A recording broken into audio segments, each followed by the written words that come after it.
యస్త్వింద్రియాణి మనసా నియమ్యారభతేర్జున కర్మేంద్రియైః కర్మయోగం అసక్తః స విశిష్యతే.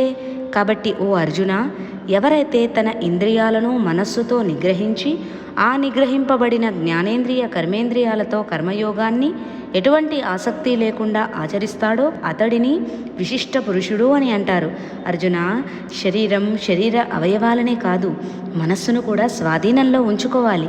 ఇంద్రియాలు మనస్సు చెప్పినట్టుగా వినాలి, కానీ ఇంద్రియాలు చెప్పినట్టుగా మనస్సు వినకూడదు. అటువంటి నిగ్రహింపబడని ఇంద్రియాలతో నిష్కామ కర్మలు చేయాలి. చేస్తున్న పనికి ఫలితం ఆశించకూడదు. అప్పుడు ఆ కర్మ బంధనాలు అతనిని అంటవు.